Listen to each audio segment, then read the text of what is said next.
Hi, this is Tammy Bridges from Bayside Bookkeeping NC, and today I have with me Jessica Marshall from Run It Right.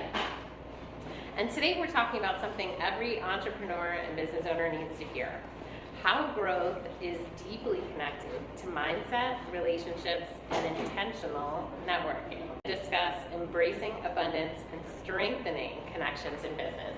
That's right, Tammy. Thank you very much. So a lot of business owners believe that growth comes from doing more. So hustling more, posting more, building more, working longer hours. But the sustainable growth actually starts internally with your standards and your mindset, and then the relationships that you intentionally build around you. So what do you mean when you say real business growth starts within? So growth starts with internal standards before the external success, right? You have to have your own markers of what does it mean that you got some work done today, that you accomplished some things, what are you running, what's the level of standard for each component of what you do. And when you have that level, you bring people in, then they fit into it as a cohesive effect, right? When people fit together and they grow and be sustainable. If you don't have this already, you can grow faster than your framework, right? So you can grow too big, too quickly, and that creates a big problem. You can outgrow the standards you set for yourself, and you just have to make sure you really have something deep within you that pushes you and drives you to set those standards and accomplish what you need for your business. Now you like to talk about intentional networking. Why is that so important? So networking is not about collecting contacts. Networking is actually about building valuable relationships. And most people's next big jump in business growth is just one relationship away. So isolation slows growth, and most small businesses begin in isolation, right? We work alone, we grow alone, we post, we video alone, we deal with a very small set of data numbers. But high-level business owners intentionally place themselves into growth environments with others. And so partnership can shorten the learning curve for you and create momentum faster than working alone. So people already have networks, they already have fan bases, and they already know where you've been and what you're trying to do. So a good network helps you improve your work by connecting you to others who can help you do your job better. So relationships are not enough. The real magic happens through the consistency of these relationships. So speaking of consistency, what does consistent connection actually look like for a business owner? So consistency is definitely not perfection, okay? Consistency is really about the small little movements that help build up your community. So businesses grow when people feel seen, heard, and valued. So consistency creates that trust by responding to messages, checking in, supporting others, right? Tagging them, promoting events, going to their events, recapping, reviewing, including them with things. I mean, the businesses that retain customers and partnerships are the ones that engage deeply. You know, you didn't just like once leave one with you. It was that consistency that helped build the trust and the collaboration. So connection is not grand gestures. It's all these little ones consistently, following up with your contacts, supporting other local businesses. Strong leaders operate from a set of abundance in this, and they invest in people rather than just focusing on what's the immediate return. That's great. What final encouragement would you give business owners listening today? I would say that May is a reminder that what you focus on grows. So if you're only focused on your problems, you're only going to hit your limitations. And if you focus on growth, relationships, and consistency, you're going to get those opportunities and you're going to see them start to multiply.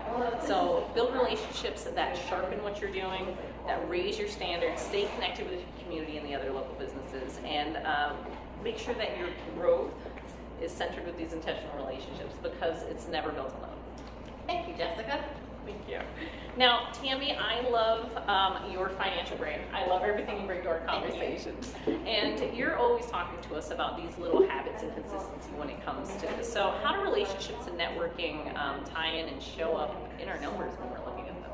So most business owners think that relationships and networking are just soft skills, but they leave very real financial patterns behind.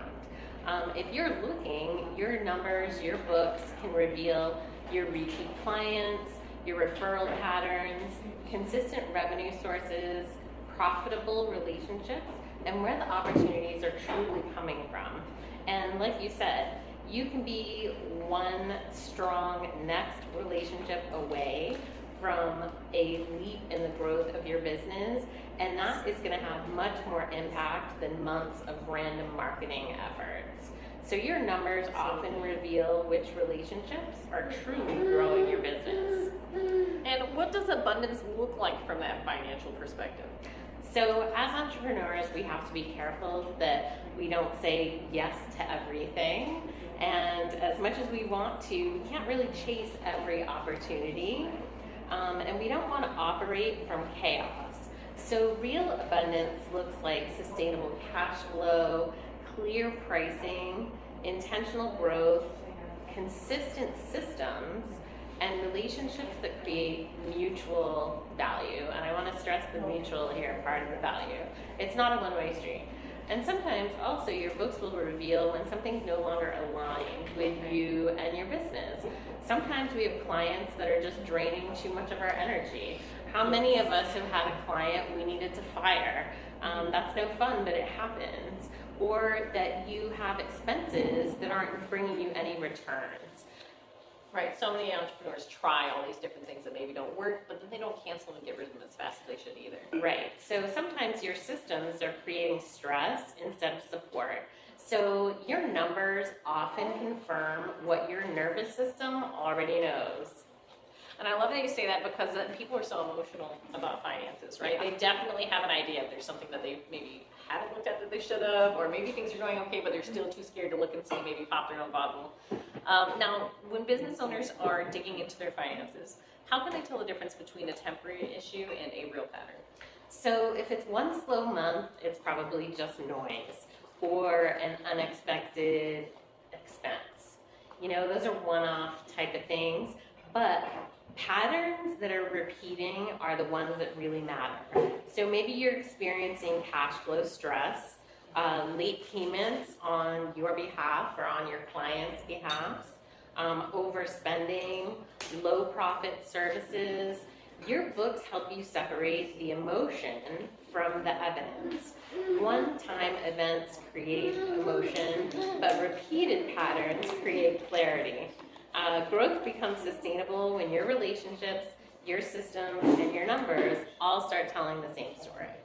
Thank you, and I love that word evidence, right? So many times we just think of, did I make money, did I not make money? But there's so many things that your finances can tell you when you really dig deep into that. So thank you so much for your insights as always. I love having you help me teach with these. We always need a financial mindset with us, and thank you everybody for joining us for our May CEO Day lesson.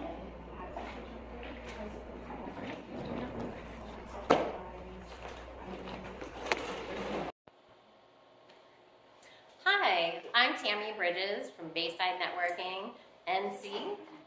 Bayside Networking. What the fuck? I don't even know the name of my own business. That's the blooper reel. Immediate. What the